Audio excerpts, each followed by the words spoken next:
Hello guys, welcome back to cricket with Northern. இன்றைக்கி நம்ம என்ன பார்க்க போகிறோம்னு பார்த்தீங்கன்னா, India vs Afghanistan first ODI நடந்திருக்கு. அதோட என்னோடய ரிவ்யூ, அப்புறம் பிளேயர் எப்படி ஆடி இருக்காங்கன்றது என்னோடய ஒப்பீனியன் நான் சொல்ல போகிறேன். ஸோ உங்கள் ஒப்பீனியனை நீங்கள் கமெண்ட்டில் சொல்லலாம்.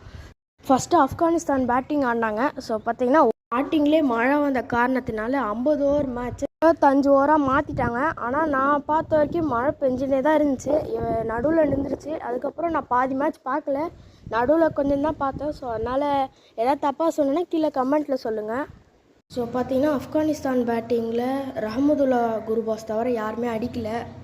இந்தியன் பவுலர் சூப்பராக போட்டாங்க. ஸோ அவர் மட்டும்தான் ஒரு செஞ்சுரி அடித்தாங்க. ஸோ அதனால் 194 அடித்தாங்க ஆப்கானிஸ்தான். ஸோ அதுக்கப்புறம் பார்த்தீங்கன்னா இந்தியாவுக்கு ஒரு ஈஸியான சேஸாக கேட்டால் கிடையாது. ஸ்டார்டிங்கில் நல்லா தான் ஆரம்பித்தாங்க. அதுவும் ஃபஸ்ட்டு ஒரு ஒமர் ஜை போட்டார் பாருங்க. ஃபஸ்ட் பால்னு சொல்ல முடியாது, பாலே போடாமல் 7 ரன்னு குத்துட்டாரு. அதுக்கடுத்து திடீர்னு பார்த்தா 5 டாட் பால் போட்டு செம்மையான கம்பேக்கு. அதுக்கப்புறம் பார்த்தீங்கன்னா ரோஹித் சர்மா ஒரு மாதிரி ஆன் அண்ட் ஆஃபாக தான் ஆடி இருந்தார். கட்சியில் 16 of 16. Rohit Sharma next match comeback கொடுப்பாருன்னு நம்புவோம். ஒரு நாக் ஆடி இருக்காரு. அதுக்கடுத்து கேப்டன் கில் பார்த்தீங்கன்னா ரெஸ்பான்சிபிலிட்டி எடுத்து ஆடி இருக்காரு. ஸோ டீமுக்கு எப்போ தேவையோ அப்போ அடித்து ஓரளவு ஆக்சலரேட்டட் இன்னிங்ஸ் தான் ஆடிருக்காரு. ஓடிஐக்கு தேவையான இன்னிங்ஸ் ஆடிருக்காரு. So well played captain. அதுக்கப்புறம் பார்த்தீங்கன்னா ஸ்ரேயஸ் ஐயர் வந்தார்.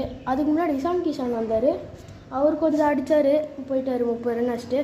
அதுக்கடுத்து ஸ்ரேயஸ் ஐயர் வந்தார், ஒன்றுமே மாட்டலை. அதனால் அவரும் அடுத்து சுற்றி அவுட் ஆகிட்டார். கேஎல் ராகுல் வந்தார். ஸோ கேஎல் ராகுலும் கில்லும் ஸ்டேபிளாக ஆடி ஒரு இன்னிங்ஸ் போட்டு கட்சியில் மேட்சை முடிச்சிட்டாங்க. ஸோ பார்த்தீங்கன்னா இந்த மேட்ச் ரொம்ப ஈஸியாலாம் ஜெயிச்சோன்னு சொல்ல முடியாது. ஒரு மாதிரி நடுவில் ஸ்ட்ரகிள் பண்ணாங்க. அதுக்கடுத்து எப்படியோ கம்பேக் கொடுத்து ஜெயிச்சிட்டாங்க.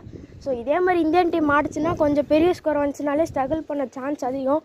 அதுக்கப்புறம் பவுலிங் எல்லாருமே சேர்ந்து நல்லா போட்டாங்க. ஸோ யார் ஒழுங்காக போட்டாங்கன்னு சொல்ல முடியாது நம்மளால்.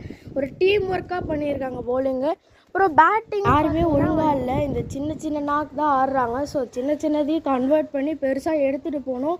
ஸோ அந்த மாதிரி ஆடுவாங்கன்னு அடுத்த மேட்ச் நம்புவோம். இப்போதைக்கு இந்தியா 1 ஆப்கானிஸ்தான் 0 இருக்குது. இப்போதைக்கு வெல் பிளேட் இந்தியா. ஸோ அவ்வளோதான் இந்த வீடியோ. இந்த வீடியோ பிடிச்சிருந்தா லைக் பண்ணுங்கள், ஷேர் பண்ணுங்கள், சப்ஸ்கிரைப் பண்ணுங்கள். கூட இருக்க பெல் ஐக்கான் கிளிக் பண்ணி ஆலில் போட்டுக்கோங்க. Bye from Niranthan gaming Tamil. Bye guys.